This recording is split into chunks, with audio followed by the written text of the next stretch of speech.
அப்படி பண்ணும் பொழுது சீல் வைக்கும் போது என்ன ஆயிடுதுன்னா செயற்கையா ஜல்லியையும் மற்ற ரா மெட்டீரியலையும் அவங்க முடக்கிறாங்க. ஏன்னா யார் கண்ட்ரோல் இருக்கு?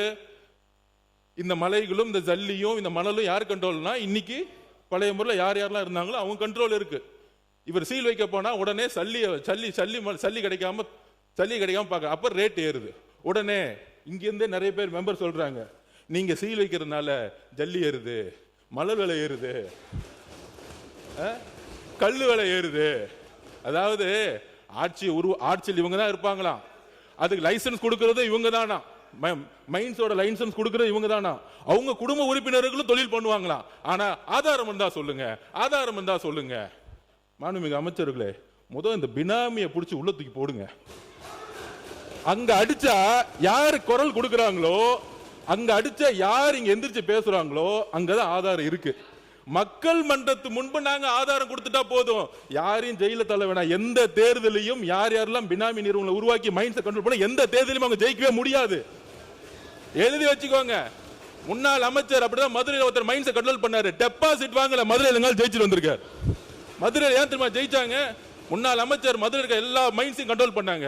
அதனால தான் அவர் இன்னைக்கு சட்டசபைக்கே வர முடியல. இதுதான் மக்களுடைய தீர்ப்பு. எப்பொழுது மக்களுடைய சொத்தை தன்னுடைய பினாமி நிறுவனங்கள் மூலம், தன்னுடைய குடும்ப நிறுவனங்கள் மூலம் கைப்பற்றாங்களோ, மக்கள் தேர்தல் அரசியல தூக்கி எறிவாங்க. எழுதி வச்சுக்கோங்க. இதுதான் புதிய அரசியல். நாங்க ஒரு மைண்ட்ஸை தொட மாட்டோம், நாங்க மணலை தொட மாட்டோம்.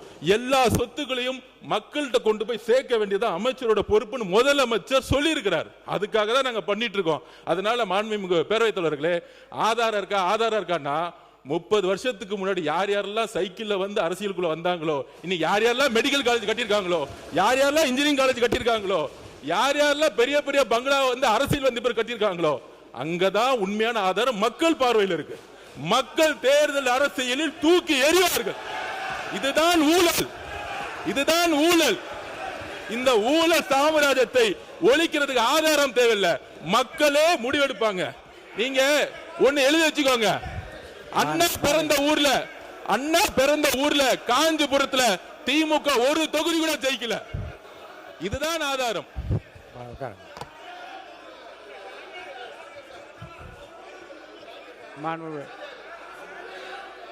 மாண்புமிகு அம்பேத்குமார், நீங்க பேசுங்க. மாண்புமிகு அம்பேத்குமார், நீங்க பேசும்போது பேசிருங்க.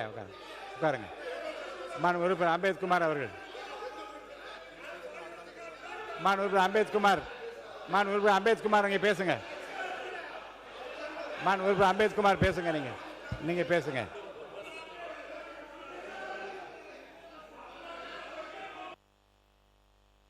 மாண்புமிகு அம்பேத்குமார் அவர்கள்.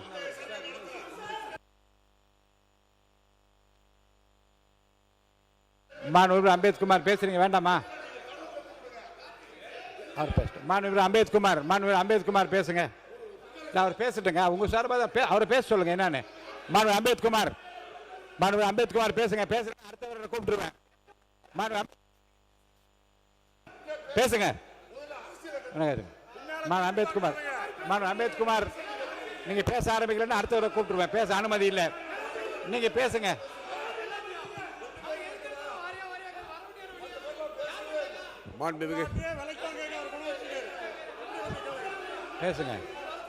பேசுங்க. மாண்புமிகு நீங்க பதிலளிக்க சொல்லுங்க. அவை முன்னவர். மாண்புமிகு பேரவைத் தலைவர் அவர்களே, அவர் யாருடைய பெயரும் அவர் குறிப்பிடவில்லை. ஆகவே யாருடைய பெயரும் குறிப்பிடாத நேரத்தில் திராவிட முன்னேற்ற கழகத்தை சார்ந்தவர்கள் எழுந்து நின்று கோஷமிடுவது சரியாக இருக்குமா என்பதுதான். மாண்புமிகு உறுப்பினர் அம்பேத்குமார் பேசுங்க.